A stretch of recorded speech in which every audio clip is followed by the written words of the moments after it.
Tiba-tiba pula anak Najib kata, mungkin Allah nak angkat derajat ayahanda lebih tinggi. Apa cerita nih anak Najib nih?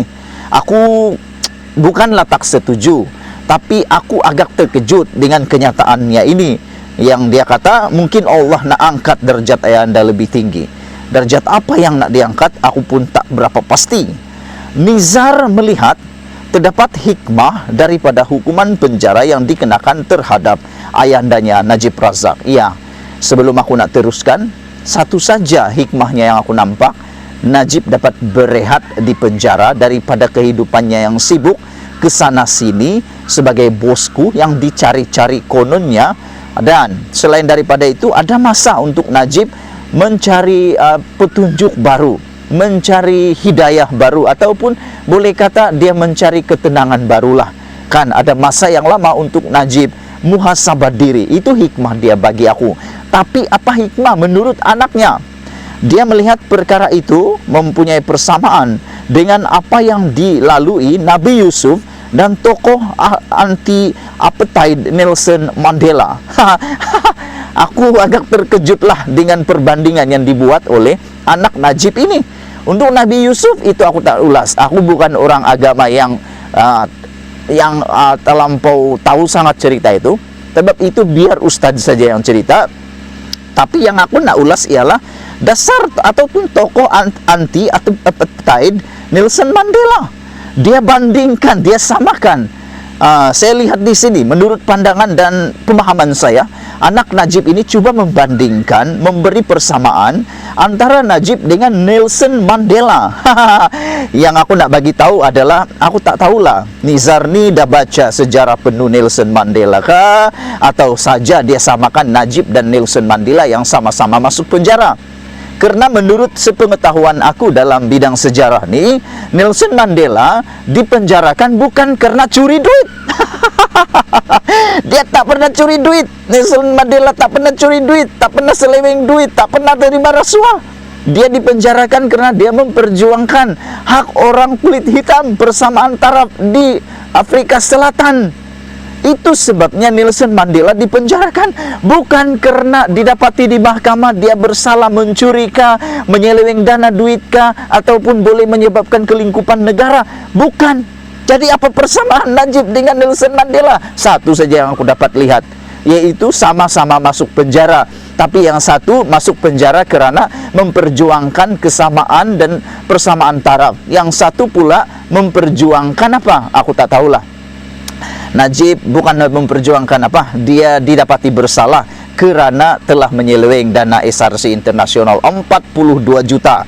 Kalau masih tak percaya tak apa, itu dah diputuskan dalam mahkamah. Jangan lagi persoalkan, nanti kamu kedapatan pula menghina keputusan mahkamah. Itu yang aku nampak antara Nelson Mandela dengan Najib Tun Razak. Yang mungkin Nizar tak nampak, tapi yang dia nampak sama-sama masuk penjara. Maci-maci, paci-paci, atuk-atuk, aki-aki, semua yang ada dalam pedalaman tu, aku nak bagi tahu, Nelson Mandela tu mungkin anda tak kenal. Jangan percaya bandingan antara Nelson dengan juga Najib, kerana mereka mempunyai perbezaan perjuangan yang langsung tak sama. Aki-aki, atuk-atuk, nenek-nenek semua.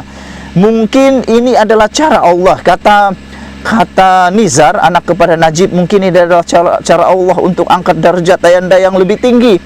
Itulah yang berlaku kepada Nabi Yusuf yang dipenjarakan atas tuduhan palsu, kata anak Najib ni lagi. Okey, kita teruskan. Tetapi Nabi Yusuf tidak dihukum oleh hakim, kan? Tidak dihukum oleh hakim. Najib, begitulah cerita dia. Apabila bebas, baginda diangkat sebagai menteri besar lagi bijaksana di Mesir, kata anak Najib lagi. Itu yang berlaku kepada Nelson Mandela yang menentang dasar apartheid. Apabila bebas, beliau diangkat sebagai presiden Afrika Selatan dan berjaya menyatu padukan orang kulit putih dan bangsa Afrika, kata anak Najib lagi. Tapi yang aku nak bagi tahu, Nelson Mandela berjuang untuk pembebasan dan juga kesamaan rakyat. Najib pula berjuang apa? Berjuang untuk menyelamatkan dirinya. Yang pasti Tuhan tidak akan uji lebih dari kemampuan kita untuk hadapinya, kata Nizar dalam acara Setia Kawan dengan Najib di kawasan parlimennya di Pekan semalam.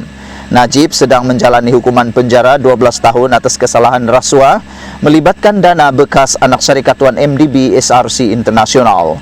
Mahkamah Persekutuan pada 23 Ogos turut mengekalkan denda Rm210 juta kepada Najib atas kesalahan salah guna kuasa, pecah amanah jenayah dan pengubahan wang haram.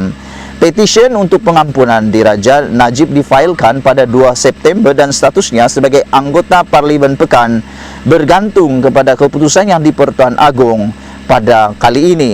Karier politik sudah terkubur. Sementara itu, anak sulung Najib itu mengimbas kembali kekalahan BN pada Mei 2018 yang menyebabkan ayahnya tidak lagi menjadi Perdana Menteri.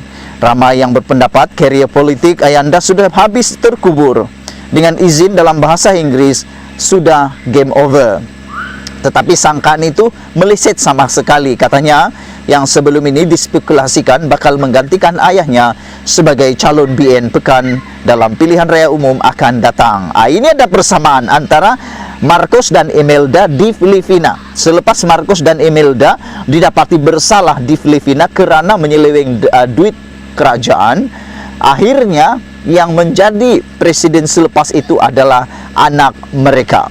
Nah, menyambung legasi Imelda dan Marcos. Adakah anak Najib akan menyamai anak-anak Marcos dan Imelda nih? Nah, begitulah cerita dia. Tidak ramai yang boleh bangkit semula selepas diaibkan satu dunia. Satu dunia, tuan-tuan, bukan satu Malaysia, satu dunia. Iyalah, betul lah tuh, satu dunia mengaibkan Najib dan satu dunia juga tahu cerita tentang aibnya Malaysia ini. Dengan tekanan yang bertubi-tubi di mahkamah, dengan tekanan daripada LHDN, macam-macam tekanan yang dikatakan katanya.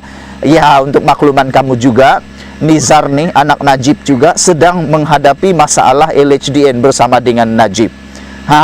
Kamu belum tahu? Kalau udah tahu, bagus. Najib juga sedang berhadapan dengan masalah kebengkrapan daripada LHDN kerana tunggakan cukai sebanyak 1 bilion lebih. 1 bilion lebih yang belum selesai lagi. Kalau orang lain yang menghadapi situasi yang sama, barangkali boleh menjadi gila dan koma selama berbulan-bulan, katanya lagi. Yalah, Najib baru 2 minggu di hospital di penjara Kajang sudah dilaporkan sakit dan dimasukkan hospital. Nasib baiklah, hanya sakit biasa dan masih stabil. Hari ini menghadiri proceeding di mahkamah. Itulah dia, anak Najib kata, mungkin Allah nak angkat derajat ayahanda lebih tinggi. Dan Nizar membandingkan, menyamakan, memberi persamaan, mempunyai persamaan dengan Nabi Yusuf dan tokoh anti-apartheid Nelson Mandela dengan Najib. Sebelum kita berpisah, sila tinggalkan komen anda tentang isu kali ini. Amat menarik, panjang lebar aku cerita. Malaysia kita punya, bye-bye.